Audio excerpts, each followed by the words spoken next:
오늘 시편의 말씀과 또 사도행전의 말씀을 함께 보도록 하겠습니다. 먼저 시편 108편 13절 말씀입니다. 시편 108편 13절 말씀, 우리 구약성경으로 884면에 있습니다. 시편 108편 13절 말씀입니다.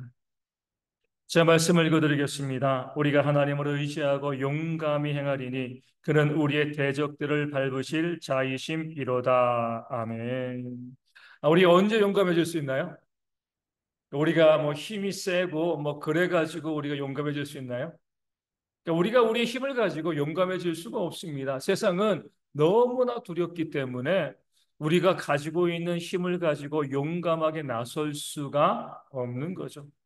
근데 언제 우리가 용감해질 수 있는가? 말씀에 나와 있는 것처럼 우리가 하나님을 의지할 때. 그러니까 하나님께서 우리의 뒷배가 되시는 거죠. 배경이 되시는 거예요. 백그라운드. 하나님께서 우리와 함께 하시면 우리가 두려울 것이 뭐가 있겠습니까? 요즘 참 약간 기괴한 장면이죠. 이 북한에 있는 그런 모습을 바라보게 되어지는데 오늘 이제 마침 이제 우리 이 미국에 있는 처형 가족이 와가지고 그래 잠깐 만나서 북한산 이야기를 하니까 그 아이들은 미국에서 자랐기 때문에 북한산이라고 이야기하니까 북한에 있는 산 이렇게 이해를 하더라고요. 아, 그럴 수 있겠구나 이렇게 생각을 했는데 북한을 통해서 바라보게 되어지면 얼마 전에 기가 막힌 장면이 이제 이 보여줬습니다. 지금 이제 김정은 있고요. 그 딸 누구예요? 김주혜 몇 살 되지 않잖아요. 그렇죠? 어린애잖아요. 그런데 이제 김정은이 어디 올라가고 그 뒤로 누가 올라가요? 그 김주혜가 그 딸이 올라가는데 그 김주혜 고모죠. 김정은 동생 김여정이라고 있잖아요. 북한의 이제 실세 중에 실세라고도 볼 수 있는데 그 김여정이 그 조카인 김주혜를 어때요? 섬기는 것처럼 막 안내하고요. 허리 굽히고 이런 모습이 이제 방송 가운데 보였습니다. 그 몇 살인지 잘 모르겠지만 김주혜가 어리잖아요. 그렇죠? 그런데 그 어린애가 그렇게 뭐 공식적인 자리에 오르면서 많은 사람들에게 그렇게 섬김을 받는 또 그러면서도 얼마나 당당한지 몰라요. 그 이유는 뭐예요? 힘이 세면 얼마나 세겠습니까? 어린 여자아이인데 아무것도 없잖아요. 뭐 믿고 그런 거예요? 그 아버지 김정은 뺑 믿고 어떻게 보면 철이 없으니까 그럴 수도 있을 텐데 그 자기의 아버지가 북한의 1인자니까 그 권력의 힘을 믿고요. 어디를 가든지 그냥 아나무인의 그런 모습을 어린아이가 보이는 겁니다. 아, 그래. 그 백이 정말 무서운 거구나. 근데 우리가 영적으로 보면 오늘 이제 말씀 다윗의 찬송시 108편에 나와 있는 것처럼 우리도 마찬가지입니다. 동일할 수가 있어요. 우리가 용감히 행할 건데 왜 우리가 용감하게 행할 수 있는가? 하나님을 의지하기 때문에. 고작 그 사람의 권력을 의지해서도 그렇게 담대하게 나가고 있는데 정말 하나님께서 우리와 함께 하신다. 하나님께서 내 아버지이시다. 하나님께서 내 능력이 되어주신다. 이런 고백을 하게 되어지면 우리가 무서울 것이 뭐가 있겠습니까? 두려울 것이 뭐가 있겠습니까? 우리가 용감하고 담대하게 나갈 수 있는 유일한 힘의 근원은요, 하나님께서 우리와 함께 하신다는 것, 우리가 하나님을 의지한다는 거죠. 말씀에 이렇게 고백합니다. 그는 하나님께서는 우리의 대적들을 밟으실 자이심이로다. 그 대적들이 아무리 강력하고요, 아무리 힘이 세도 그 모든 대적을 발로 밟으실 분이 누구예요? 하나님이시기 때문에 우리가 두려워할 이유가 없습니다. 그러니까 다윗의 고백을 우리가 늘 기억하셔야 돼요. 전쟁은 여호와께 속한 것이니 이 골리앗은 3미터 큰 그런 장수였고요. 다윗은 한 170 정도의 반밖에 안 됐습니다. 이길 수 없는 싸움이지만 하나님 의지하니까 전쟁은 여호와께 속한 것이니까 그 고백을 가지고요. 용감하고 담대하게 골리앗과 가서 싸워서 어때요? 그 싸움에서 이긴 것이죠. 우리가 항상 그래서 그 말씀을 전쟁은 여호와께 속한 것이니 이 말씀을 우리가 늘 기억하시고요. 우리가 고백해야 돼요. 거기에 우리 삶의 문제를 집어넣는 거죠. 우리 삶에 육신의 질병이 있잖아요. 아, 이 병은 여호와께 속한 것이니 그 병과 우리가 딱 비교해 봤을 땐 그 병이 고쳐지지 않을 그런 병이라고 생각되어지지만 하나님을 의지하면 그 질병도요, 하나님께 속한 거잖아요. 하나님이 밟으시면 얼마든지 싸워서 이길 수가 있습니다. 그 믿음으로 나아가야 돼요. 다윗을 보시면은요, 전쟁은 여호와께 속한 것이니 고백하고요, 골리앗과 싸우러 나갔습니다. 그러니까 어때요? 그 싸움에서 이긴 것이죠. 정말 우리가 그 모든 질병의 문제들, 또 경제적인 문제들, 삶의 불안과 또 문제들, 이 모든 것은 하나님의 것이다. 이렇게 고백을 하고 우리가 맞서 싸우러 나가야 돼요. 그러니까 싸우러 나가지 않으니까 이기지 못하는 겁니다. 모든 것 하나님, 그 전능하신 하나님께서 능치 못하심이 어디 있겠습니까? 그래서 우리가 자꾸 움츠러들고요. 안 돼. 거기에 이거는 불가능해. 그러면 안 되는 거죠. 하나님께서 뭐라고 말씀하신 거죠? 내 귀에 들린 대로 내가 행하겠다. 하나님 말씀하셨잖아요. 그렇기 때문에 우리가 그래, 이 질병이 정말 힘들고 어렵고 안 될 것처럼 보이지만 우리의 생명도 하나님께 속한 것인데, 이 질병에 있는 모든 문제도 하나님께 속한 것인데, 그런 믿음의 고백을 가지고 우리가 나아가면, 하나님께 도전하고 나아가면 뭐예요? 하나님께서 반드시 그 문제를 우리 가운데 해결해 주실 줄로 믿습니다. 내 마음에 안 된다고 생각하지 마세요. 그러니까 도전하지 않고요. 그러니까 도전하지 않으니까 우리가 하나님의 역사를 경험하지 못하는 겁니다. 그 문제가 어떤 문제이건 사람들이 봤을 땐 안 돼, 불가능해 라고 이야기해도 하나님을 믿는 믿음을 가지고 나아가는, 그래서 하나님의 역사를 바라보는, 경험하는 저희 모두가 되어지기를 소망합니다. 시편 109편 4절 말씀 보겠습니다. 바로 옆에는 시편 109편 4절 말씀, 이 다윗이 인생을 살아가면서 했던 아주 중요한 고백이 109편 4절에 나옵니다. 이런 말씀이 나오죠. 나는 사랑하나 그들은 도리어 나를 대적하니 나는 기도할 뿐이다. 아멘. 인생을 살아가면서 이런 일들이 얼마나 많이 있습니까? 내 친구들, 내 이웃들, 내 남편, 내 아내, 내 부모, 내 자녀 가운데도 이런 일이 발생하잖아요. 나는 사랑했어요. 그랬는데 어때요? 그들은 나를 도리어 대적합니다. 이 문제 가지고요, 눈물 흘리고 있는 성도님들 정말 많이 있습니다. 특별히 우리가 자녀들과의 문제 가운데 내가 정말 그 자녀들 사랑했는데, 그 자녀들을 얼마나 사랑하고 섬겼는데 오히려 그 자녀들이요, 나를 대적하는 일들이 이 땅 가운데 비일비재하게 벌어지고 있습니다. 어려운 이웃들 내가 돌아보면서 정말 사랑으로 섬겼는데 먹고 살만해지니까 어때요? 나를 대적하는 그런 일들이 벌어집니다. 바울도 그런 일들을 정말 많이 경험했죠. 우리가 바울의 서신서를 봤을 때 이 바울의 서신서는요, 모든 목회자에게 주시는 하나님의 선물이죠. 왜요? 그 서신서에서 보면 바울이요, 그 교회들을 피와 눈물과 땀으로 섬기고 헌신하고 정말 그 교회를 섬기기 위해서 정말 애쓰고 노력을 했는데, 그렇게 사랑했는데 그 교회 일꾼들이 바울을 어떻게 대하죠? 네가 사도냐?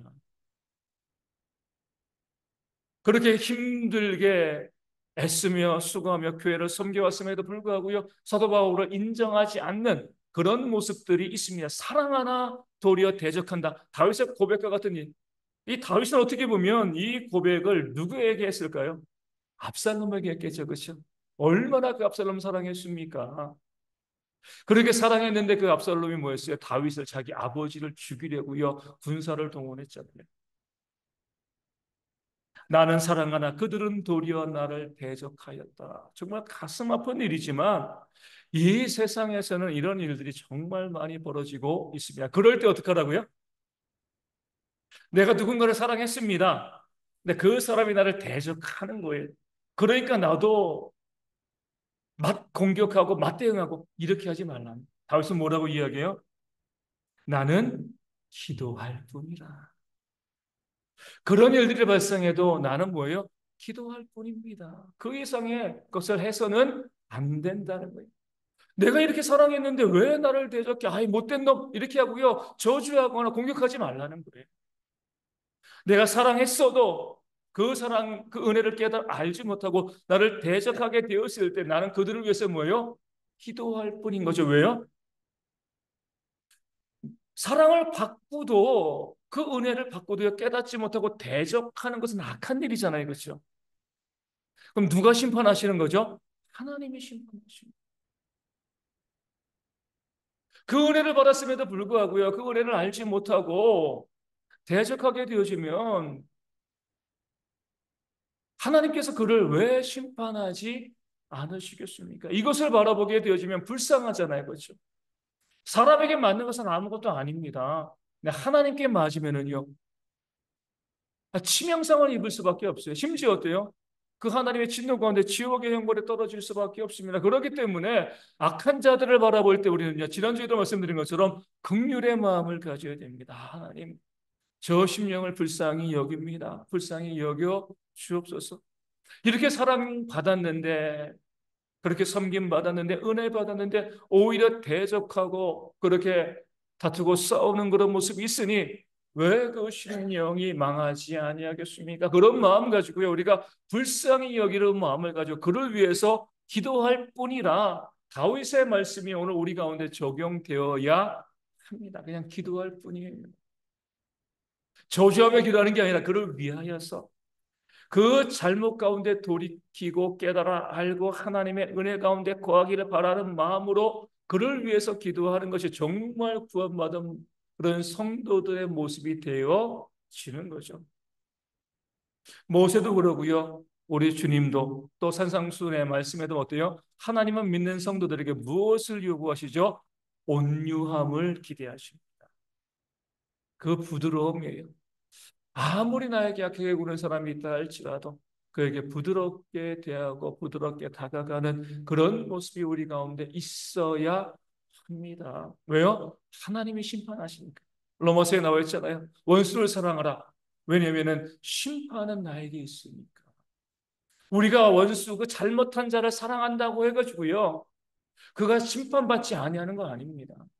공의 하나님께서는요, 그 머리 위에 숯불을 쌓아두고요, 때가 되어지면 그 숯불을 쏟아 부으심을 통해서 그들에게 심판하십니다. 그러니까 우리가요, 잘 살펴봐야 돼요. 내 머리 위에 하나님의 은혜가 쌓여 있는가? 내 머리 위에 하나님의 진노의 숯불이 쌓여 있는가? 바라보시면서 진노의 숯불이 쌓여 있다라고 생각이 들면 회개하셔야죠. 불을 꺼야죠. 그렇죠?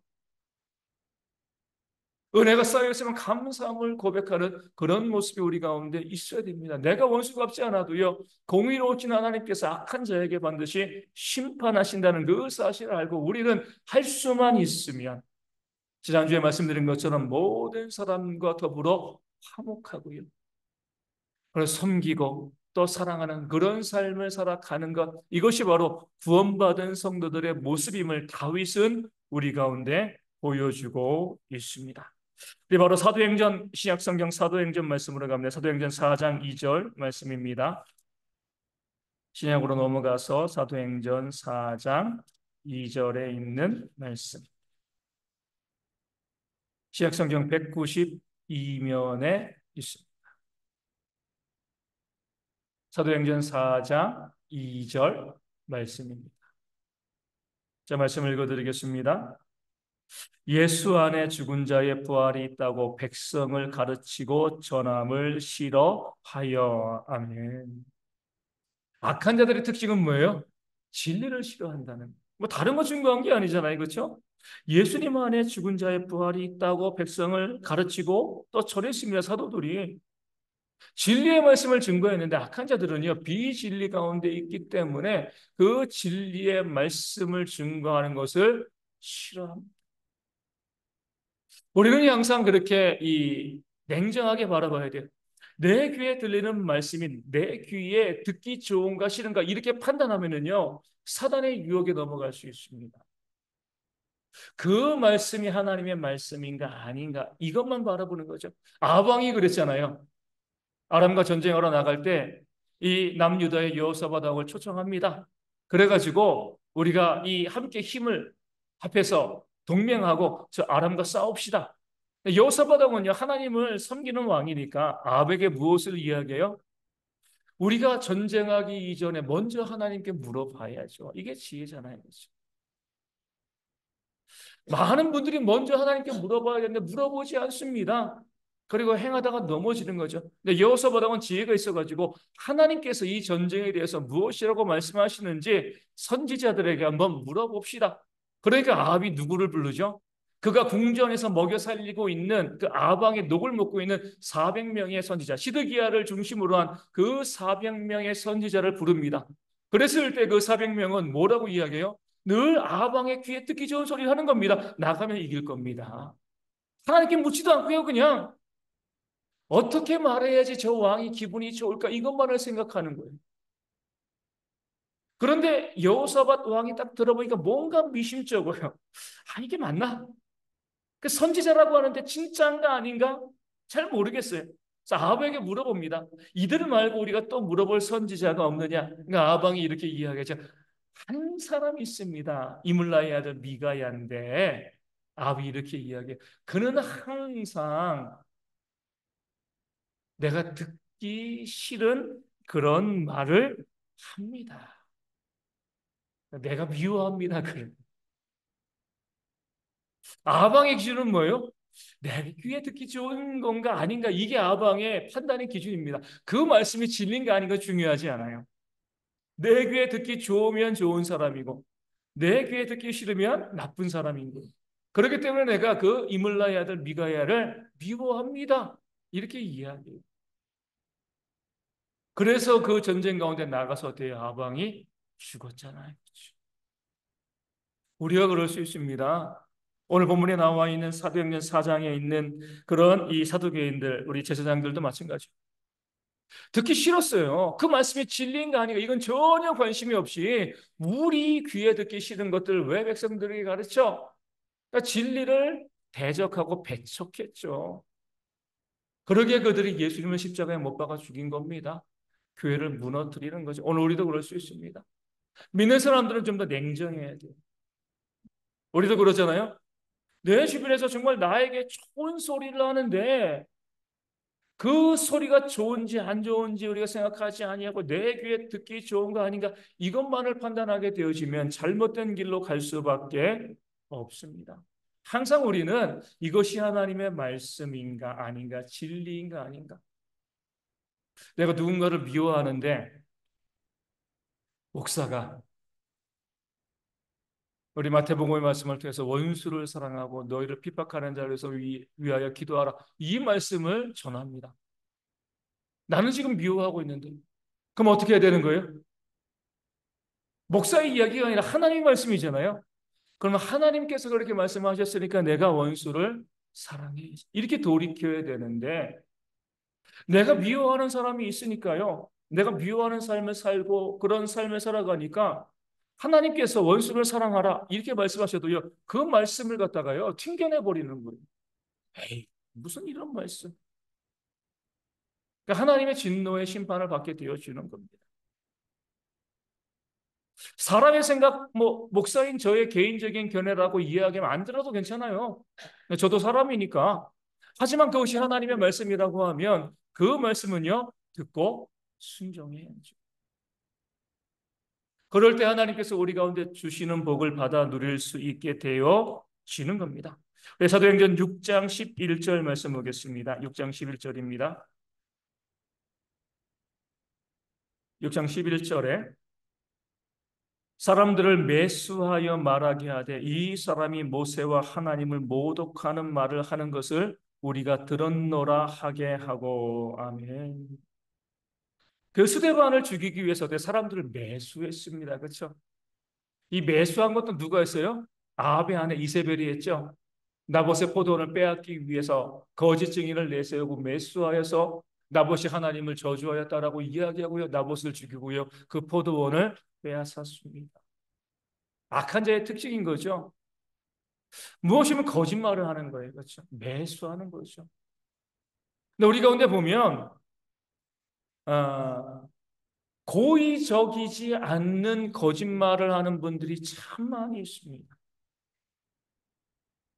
이 고의성이 없는 거짓말은 뭐예요? 그래도 거짓말이고 악한 거거든요. 내가 말을 하고 잊어버리는 거. 내가 한 말을 기억하지 못하는 거죠. 그거 가지고 막 목소리 높여가지고요. 그러니까 본인은 거짓말하는 거 아닌데 본인이 한 말을 잊어버려요. 그리고 나서 그거 가지고 막 하다 보면 결국 거짓말이 되어 지는 겁니다. 그래서 우리 성도들은요, 믿는 성도들은 좀 더 예민할 수 있어야 돼. 민감할 수 있어야 되는 거예요. 그래서 내가 한 말이 무엇인가 잘 기억하고, 그러니까 목회자인 저에게 더 중요한 그런 말씀이 되어지는 거죠. 왜냐하면 말을 많이 하는 자이기 때문에 말이 많으면 또 뭐가 많아요? 실수가 많죠, 그렇죠? 참 주의하고 조심해야 되는. 내가 하나님께서 내 앞에 계시다라는 그 사실을 알면 내가 거짓말을 행하지 아니하고요. 그러기 위해서 내가 한 모든 말들을 기억할 수 있는 그런 모습이 있어야 됩니다.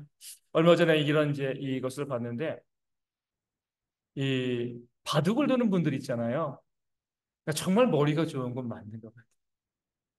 바둑을 두는 사람들이 이제 복기를 한다 그러잖아요. 바둑을 다 두고 난 다음에 전에 뒀던 그 바둑을 그대로 재현하는 거예요. 그러면 이제 제가 깜짝 놀랐습니다. 그 바둑 두는 이제 프로 선수들이죠. 바둑 두는 사람들은요, 그 전에 바둑 둔 거 몇 판이나 기억할까요?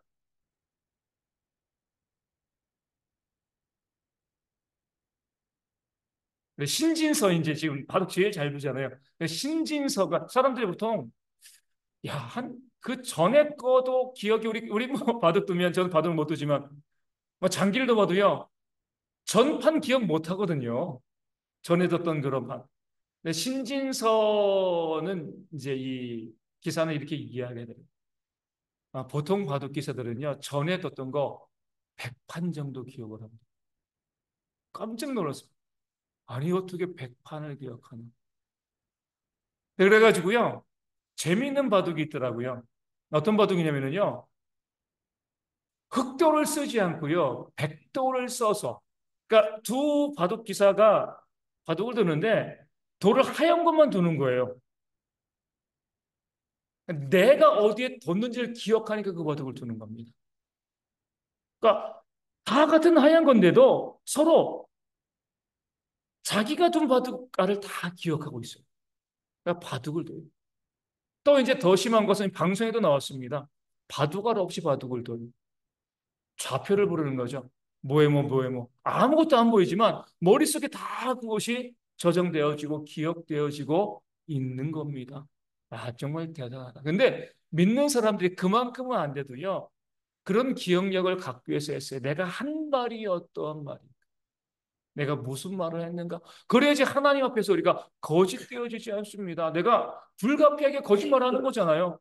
내가 예전에 이렇게 이야기했는데 다른 말을 하게 되어지면 거짓말하게 되어지고 그 죄를 범하는 것이 되어지기 때문에 믿는 사람들은 함부로 말하지 않고요. 내가 한 말이라고 하면 온전히 기억하는 그런 모습들이 우리 가운데 있어야지 하나님 앞에서 우리가 진실된 그런 삶을 살아가지 아니면 거짓된 그런 모습 가운데 심판을 받게 되어 지는 겁니다. 우리 사도행전 10장 15절 말씀 보겠습니다. 10장 15절. 우리 베드로의 말씀입니다. 베드로가 이제 환상 중에 10장 15절에 하늘로서 이제 이런 소리가 있습니다. 또 두 번째 소리가 있으되 하나님께서 깨끗하게 하신 것을 내가 속되다 하지 말라 하더라. 아멘. 보자기에 베드로가 시장하고 기도하는 중에 시장했는데 밑에서 음식을 준비하고 있었죠. 보자기에 하나님께서 환상 중에 각종 부정한 짐승까지 포함해서 각종 짐승을 딱 내려보내 주시면서 베드로에게 뭐라고 말씀한 거예요? 잡아먹으라. 베드로가 이렇게 이야기합니다. 그럴 수 없습니다. 속되고 깨끗하지 아니한 것을 내가 결코 먹지 아니하였습니다. 이렇게 이야기하는. 그럴 때 하나님께서 말씀하시는 거죠. 내가 잡아먹으라고 하지 아니했는가? 내가 깨끗하게 했다. 그런데 내가 그것을 속되다 그렇게 말하면 안 된다는 거예요. 무엇이냐면 내 판단과 내 주장과 내 생각이 있을 수 있습니다. 이것이 정말 옳은 거야, 맞는 거야. 하지만 더 중요한 건 뭐예요? 하나님이 무엇이라고 말씀하셨는가? 앞서서 말씀드린 것처럼 그 진리의 말씀이 중요한 거잖아요. 그렇죠? 내 생각과 내 기준이 중요한 것이 아닌 거예요. 저도 예전에는 사형제도에 대해서 좀 부정적인 입장이었습니다. 우리가 사람이 사람을 죽이는 것이 마땅한 건가?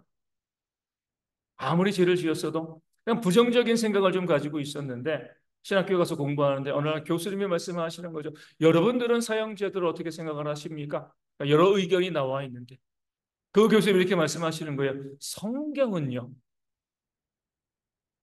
하나님은 뭐라고 말씀하시는 거죠? 죄 지은 자를 죽이라 말씀하셨습니다. 그리고 교수님이 말씀하시는 거죠. 하나님이 말씀하셨는데 우리가 부정하면 어떻게 목회를 할 수 있겠습니까? 제가 생각을 바꿨습니다. 그래 맞죠. 하나님께서 말씀하셨는데 하나님께서도 허락하셨는데 내가 뭐라고 뭐 인권이 뭐니 내가 아무리 생각해도 이것이 옳다. 지금도 이 땅에 보면 사형 폐지하는 자들이 얼마나 많이 있어요.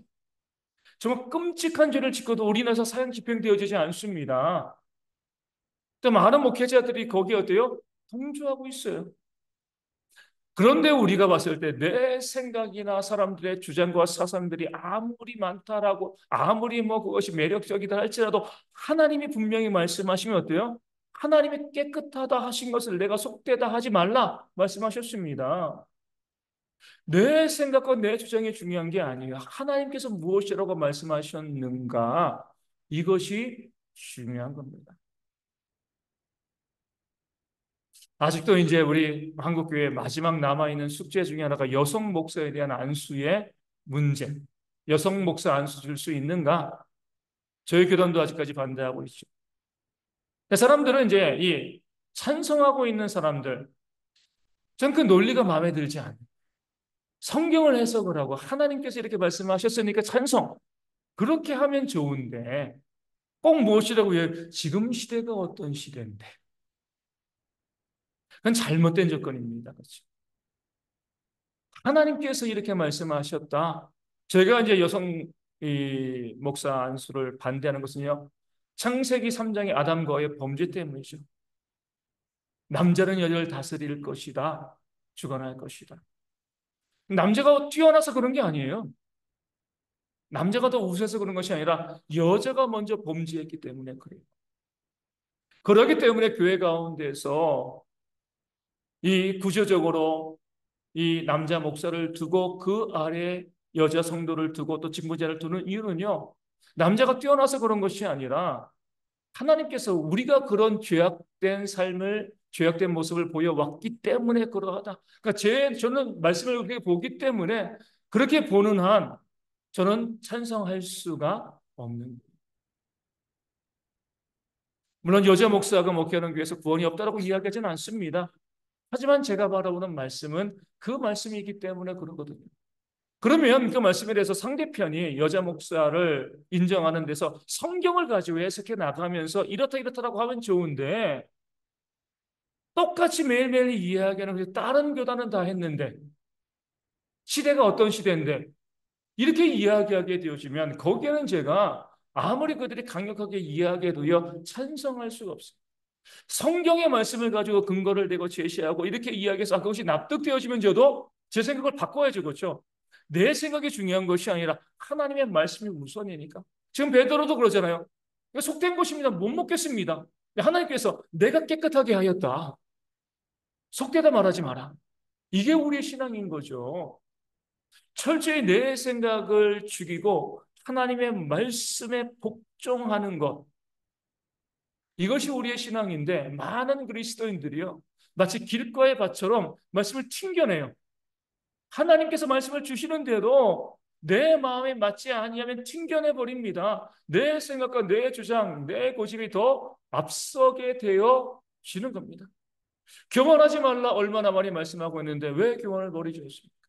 저주 알고 비난하지 말라 뒤에서 수군거리지 말라 그렇게 많이 말씀하고 있음에도 불구하고요 여전히 그런 죄악을 범하는 일들이 우리 가운데 버젓이 행해지고 있습니다. 이 땅의 교회 가운데 얼마나 많이 있어요. 다투거나 싸우지 마라, 화목하라, 항상 기도하라, 쉬지 말고 기도하라, 범사에 감사하라, 모이기에 힘쓰라. 성경 말씀 가운데 얼마나 많이 말씀하고 있는데 그런 말씀을 우리가 정말 듣고 순종하고 있는가? 지금 우리는 베드로처럼 안 먹겠습니다. 이렇게 이야기하고 있는 그런 불순종의 죄 가운데 우리가 빠져 있을 수 있다는 거죠. 우리가 신앙인이 되었다는 것, 믿는 자가 되었다는 것은 하나님 말씀을 믿기 때문에 그 말씀에 그대로 순종하는 자로 살아간다. 그런 의미임을 오늘 말씀을 우리 가운데 알려주고 있습니다. 10장 33절 말씀 보겠습니다. 사도행전 10장 33절 내가 곧 당신에게 사람을 보내었는데 오셨으니 잘하였나이다. 이제 우리는 주께서 당신에게 명하신 모든 것을 듣고자 하여 다 하나님 앞에 있나이다. 아멘. 우리 고넬료잖아요. 그렇죠? 보면 고넬료에게 환상 중에 누가 나타나요? 천사가 나타났잖아요. 그렇죠? 그리고 무엇이라고 이야기하죠? 베드로를 불러와서 그에게 말씀을 들어라. 아주 재미있는 중요한 구절인 거죠. 천사가 복음을 증거할 수 없나요? 천사가 복음을 증거할 수 없나요? 증거할 수 있죠. 근데 하나님께서는요, 직접 천사를 통해서 복음을 증거하게 하지 않으셨어요. 반드시 어떤 경로요? 사람에게 듣게 하셨어요. 그러니까 복음을 전하는 자의 발이 아름답다라고 이야기하신 것. 그러니까 분명히 고넬료에게 하나님께서 천사를 보내셨잖아요. 그렇죠? 근데 그 천사는 뭐예요? 베드로에게 들어라 이 말씀만 증거한 것이지 고넬료에게 하나님 그 구원의 복음을 증거하지 않았고요. 오직 베드로가 고넬료의 집에 가서 예수님의 십자가의 구원의 복음을 증거하였습니다. 왜냐하면 가끔 그렇게 말씀하시는 분들 있잖아요. 아, 나는 천사에게 복음을 들었어. 내가 믿고 구원받았어. 그러니까 자신이 뭔가 특별하다는 거죠. 그러지 않습니다. 하나님은요. 그러니까 천사를 통해서 말씀하셨으면 우리가 전도할 필요가 뭐 있어요? 그 천사 보내가지고요. 그냥 택함 받은 자에게 복음을 증거하시면 되는 거잖아요. 근데 사도 바울이 이야기하는 전도에 미련한 것으로 우리 가운데 하나님의 역사를 이루시는 모습이 있는 겁니다. 그러니까 우리가 뭐 직접적으로 하나님께 뭐 복음을 듣고 계시를 듣고 이런 말하는 거 다 잘못된 겁니다. 거짓인 거죠. 오직 뭐예요? 사람을 통하여서 복음을 듣고 그때 하나님께서 그 마음 가운데 역사하셔서 우리가 믿고 구원받는 것이 맞다는 것을 이 고넬료가 우리 가운데 보여주고 있어요. 우리가 자꾸 미혹당하시면 안 돼. 아직도 그런 분들 많이 있습니다. 난 천사를 통해서 믿었어. 난 직접 들었어 하나님께. 없습니다. 그런 것. 성경은요 그런 것을 말씀하죠. 만약에 직접 들었다면 우리 모두 직접 들어야 돼요. 그렇죠? 하나님은요 차별이 없는 분인데 누구는 직접 말씀하시고요. 왜 우리는 사람을 통해서 복음을 듣게 하십니까? 그러지 않습니다. 오직 한 가지 방법, 복음을 전하는 자들의 메시지를 통하여서 복음을 듣게 하시고 구원하시는 그런 역사를 하나님께서 보여주시는 거죠. 10장 47절 말씀 또 보겠습니다. 이에 베드로가 이르되 이 사람들이 우리와 같이 성령을 받았으니 누가 능히 물로 세례 베품을 금하리요 하고 아멘. 먼저 성령 세례 받고요. 성령을 받고 구원받은 거죠. 그 다음에 물 세례가 있는 거예요. 그렇죠? 물 세례 받는다고 구원받는 게 아닙니다. 물 세례는요. 이미 구원받은 자들이 받는 거예요. 물론 교회마다 그것을 잘 모르기 때문에 구원받지 않은 자들 중에서도 물 세례 받는 자가 있기는 하지만 먼저 구원받고 믿음을 고백하고 난 다음에 물세례를 받는 거죠. 그렇기 때문에 우리가 물세례 받지 아니하고도 구원받을 수 있는 거죠. 십자가의 한편 강도처럼. 다만 그 세례 예식이 귀하기 때문에 그 예식을 하는 것이지만 물세례를 받아야지만 구원받는다. 이렇게 말씀하시면 잘못된 것임을 또 고넬료는 보여주고 알려주고 있습니다. 12장 11절 말씀, 사도행전 12장 11절 말씀. 네, 중요한 말씀이죠. 이에 베드로가 정신이 들어 이르되 내가 이제야 참으로 주께서 그의 천사를 보내어 나를 헤롯의 손과 유대 백성의 모든 기대에서 벗어나게 하신 줄 알겠노라 하여. 아멘. 이 감옥에 갇혀서 죽기를 기다리고 있는 베드로를 하나님께서 천사를 통하여서 그 감옥에서 끄집어 내셨습니다. 살려주신 거죠. 베드로가 고백하는 거예요. 하나님께서 그의 천사를 보내어서 나를 그 죽게 되어진 감옥에서 살려내셨다. 근데 이것은요, 한편의 말씀인 거예요, 한편의 말씀. 우리가 이렇게 오해하기 쉽거든요. 뭐예요? 이래야지만 하나님의 일꾼, 하나님의 일꾼 하나님께서 감옥에 갇혀도 건져내셔, 살리셔. 그런가요? 반드시 그런가요? 12장 2절 말씀 보면 어때요? 요한의 형제 야고보를 칼로 죽이. 또 다른 사도인 베드로와 요한과 야고보, 예수님께서 늘 같이 데리고 다녔던 세 명의 사도 중에서 야고보가 헤롯에 의해서 죽임을 당했습니다. 그리고 또 베드로를 죽이려고 또 감옥에 가뒀는데 베드로는 살려내신 거죠. 그럴 때 우리가 잘 보셔야 돼요.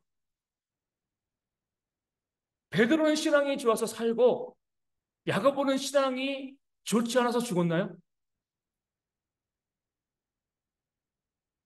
베드로가 하나님께서 주의 천사를 보내 나를 살렸어. 나는 중요한 인물이야. 나는 믿음이 좋아.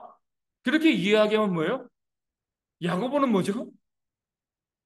신앙이 형편없다라고 이야기하는 거예요. 잘못된 거죠. 야고보의 신앙도 얼마나 좋았습니까? 말씀에 나와 있는 것처럼 칼은 이 사람 저 사람 친다라는 말씀이 있는 것처럼 믿는 자도 어때요? 믿는 자도 좋은 믿음을 갖고 있으면서도 질병에 걸려 죽는 자들이 있고요.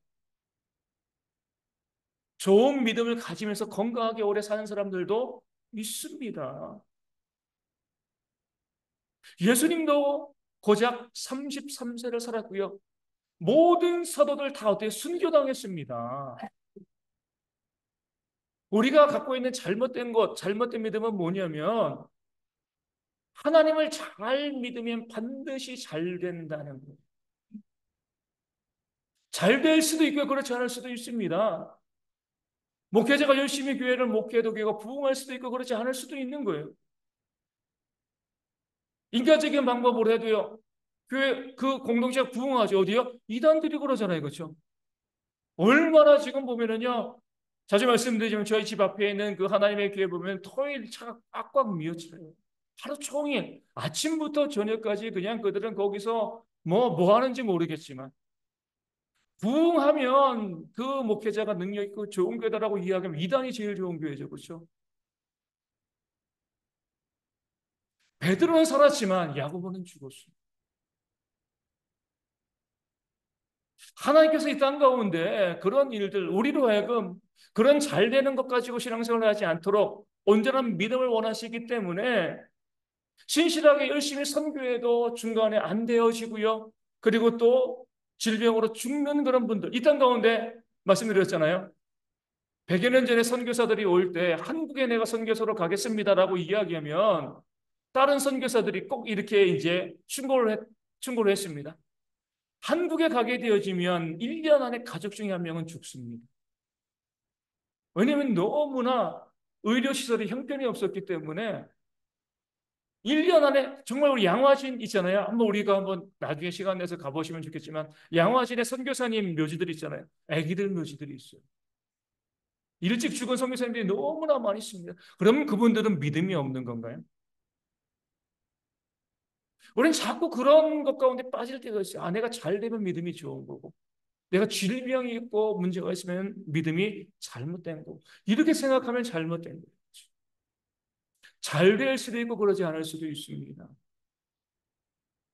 건강할 수도 있고요, 아플 수도 있고요.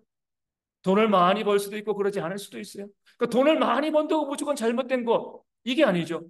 그 하나님의 은혜로 돈을 많이 재산을 쌓을 수도 있고요. 또는 잘 믿음에도 불구하고요. 그 물질적인 복을 누리지 못할 수도 있습니다. 이것을 가지고 우리가 믿음을 차별해서는 안 되는 거예요. 건강도 마찬가지고요. 12장에 야고보는 죽었고 베드로는 감옥에서 꺼냄을 당했으며 하나님께서 시킬 사역이 있으니까 그 야고보는 이제 그 사역을 마무리하고 생명을 거두어 가신 거고요. 베드로는 살리신 거죠. 이 둘을 비교하면서 베드로는 수제자 이거 믿음이 더 좋고 이렇게 판단하시면은요. 야고보를 우리가 욕되게 하는 거예요. 그 순교자를 욕되게 하는 겁니다. 그렇지 않습니다. 우리 모든 믿는 자들 삶 가운데 잘 될 수도 있고 안 될 수도 있어요. 건강할 수도 있고 병들 수도 있습니다. 물론 그것이 우리의 죄와 또 헌신의 또 결과일 수도 있지만 그거 상관없이 땅 가운데 살아가면서 그런 일들이 우리에게 벌어질 수 있다는 것 이것을 우리가 기억하는 그것을 우리가 삶의 고난과 어려움 가운데 우리가 낭망하거나 또 넘어지지 않는 그런 신앙의 모습들이 우리 가운데 또한 있어야 할 줄로 믿습니다. 우리 12장 15절 말씀 보겠습니다. 우리가 잘 알고 있는 말씀인데 그들이 말하되 내가 미쳤다 하나 여자아이는 힘써 말하되 참말이라 하니 그들이 말하되 그러면 그의 천사라 하더라. 베드로가 천사의 도우심으로 그 감옥에서 나와서 마가의 다락방, 마가 요한의 집으로 갔습니다. 문을 두드리니까 로데라는 계집종이 와가지고 베드로의 음성인 줄 알고 너무 기뻐가지고 이제 야고보가 죽고 베드로 죽을 거라고 생각을 했는데 베드로가 살아서 왔으니까 너무 기뻐서 문도 안 열어주고요. 모여서 기도하는 사람들에게 가가지고 베드로가 왔습니다. 살아왔습니다라고 이야기했어요. 그 사람들은 무엇으로 해서 기도하고 있었죠? 베드로가 살아오기를 기도하고 있었어요. 그런데 그 로데가 계집종이 베드로가 살아왔다라고 이야기하니까 뭐라고 이야기해요? 내가 미쳤다. 믿지 않는 거예요. 그렇죠? 기도하면서도 안 믿는 거예요. 하나님의 역사가 보여지지 않는 거죠. 그렇죠? 많은 분들이 기도하고 예전에 그런 경우 있어요. 우리 병원 가가지고 정말 중병에 걸린 환자가 있거든요. 그분을 위해서 정말 기도합니다. 하나님 회복해 하시고 낫게 하실 줄로 믿습니다. 기도해요. 그리고 병실 나가면서 아예 안 되겠어 이렇게. 이게 무슨 기도예요, 그렇죠? 나을 수도 있고 안 나을 수도 있지만 기도하는 나는 믿어야죠, 그렇죠? 하나님의 전능하신 능력이라고 하면 능치 못할 역사를 믿고요. 저도 그 믿음을 가지고 기도하는 것이지. 기도하고 난 다음에 에이, 되겠어? 그런 기도 할 필요가 없는 거예요, 그렇죠? 그런데 이들도 그래요. 베드로의 석방원에서 기도하고 살아왔다고 하니까 내가 미쳤다. 말도 안 되는 소리를 한다. 이런 기도는 하지 말아야지. 했으면 믿어야 돼. 그 믿을 때 하나님의 역사가 일어나게 되어지는 줄로 믿습니다. 우리 16장 19절 마지막으로 보겠습니다. 사도행전 16장 19절 말씀. 귀신 들린 여종을 보신 그 말씀이죠. 여종의 주인들은 자기 수익의 소망이 끊어진 것을 보고 바울과 실라를 붙잡아 장터로 관리들에게 끌어갔다가 아멘. 여종이 귀신 들려가지고 점치니까 돈을 얼마나 많이 벌었겠어요, 그렇죠? 그 여종이 귀신에 잡혀 있어가지고 그 이 점치고 돈 버는 것 가지고 그 여종의 주인들은 호요시켰습니다. 노동 착취를 한 거죠, 그렇죠? 그런데 바울이 그 여종을 고쳐줬더니만 그 한 심령이 귀신에서 노임받아 온전하게 되었을 때 그 기쁨을 누리지 않고요, 우리의 수입이 끊어졌다라고 하고 베드로를 잡아 이 공격하고 있는 그런 악한 자들의 모습이 보여지고 있는 겁니다. 사람이 중요하냐, 돈이 중요하냐 이거잖아요. 그렇죠? 사람이 더 중요한 거죠. 그럼에도 불구하고 우리 이 종들처럼, 이 주인들처럼 사람보다 돈을 더 중요하게 생각하는 그런 모습들이 이 땅의 교회들 가운데 또 우리 성도들 가운데 얼마나 많이 있는가. 엊그제 아니죠. 영상은 엊그제 나왔는데 이 날짜를 보니까 6월 4일인가 그러더라고요. 광주에서 아침에 출근길인데 그 이 타워 크레인 있잖아요. 건설 현장에서 크레인에서 이제 물건을 집어 들 때 쓰는 이제 갈고리가 있잖아요. 그 갈고리가요 크레인에서 떨어져서 사람 다니는 길로 떨어져 100km짜리가. 그 버스 정류장에 사람이 한 4명 정도 있었는데 그 버스 정류장 바로 앞으로 떨어졌어요. 차가 가다 급정거했어요. 이제 표현대로 1초만 늦게 떨어졌으면, 해가 1초만 빨리 갔으면 그 차에 탄 사람은 죽었습니다. 아니면 조금 더 안쪽으로 떨어져서 버스 정류장 위로 떨어졌으면은요, 그 안에 있는 사람들이 죽는 거죠, 그렇죠? 그 돈 때문에 안전을 너무나 쉽게 이게 뭐가 문제가 되겠어? 오늘도 서울 신림동에서 여자 한 30대 여자가 다른 30대 여자를 칼로 찔러 죽였습니다. 둘 다 노래방 도우미래요. 정확한 내용은 모르지만 이렇게들 많이 이야기합니다. 그 손님 때문에 그 돈 때문에 뭐 다투고 싸우는 일들이 많이 발생한다는 거죠. 돈 때문에 사람을 죽이는. 이 여정이 온전케 되었음에도 불구하고 수입이 떨어졌다고 해가지고요. 바울을 공격하는 그런 사람들과 뭐가 다르겠습니까? 하나님께서는 천하보다 귀중한 것이 우리 사람이라고 이야기했는데 이 돈을 사랑하는 그런 것으로 일만하게 그 모습을 보이고 있는 모습들을 우리 가운데 너무나 많이 보여주고 있는 것이죠. 그런 잘못된 죄에서 사람이 훨씬 더 중요하죠. 당연히 중요한데 그것을 우리가 늘 지키며 살아가는 그런 지혜들이 우리 모두 가운데 있어야 할 줄로 믿습니다. 우리 가운데도 보면은요, 돈이 없어서 병원에 가지 못하고 돈이 없어 죽어가는 사람들이 정말 너무나 많이 있습니다. 아직까지도. 그럼에도 불구하고 우리가 외면하고 모른 척하고 그들을 돌아보지 않는 그런 모습들이 또한 얼마나 많이 있는가. 내 돈 때문에 그 돈에 대한 사랑 때문에 그 사람들이 죽어가는데도 돌아보지 않는 그런 모습이 있으면 악한 모습이 되어지는 겁니다. 우리나라는 얼마나 복받은 나라예요. 그렇죠? 참 복된 나라죠. 우리 뭐 이 내일 광복절인데 하나님의 은혜 가운데 이 땅이 해방되어지고요. 또 이 땅 가운데 또 하나님의 은혜 가운데 이런 경제적인 번영을 누리게 되었습니다. 그런데 우리가 아시는 것처럼 아직도 어때요? 굶어 죽는 사람들이 너무나 많이 있습니다. 우리가 내 삶에 조금 절약하고 나면 조금 아끼면 정말 죽어가는 사람을 살릴 수 있는 거죠. 그런 삶을 살아가는 그런 신앙가지 그 사람보다 돈을 더 귀중하게 여기는 것이 아니라 사람을 더 귀중히 여기는 그런 신앙이 우리 모든 성도 가운데 있기를 소망합니다.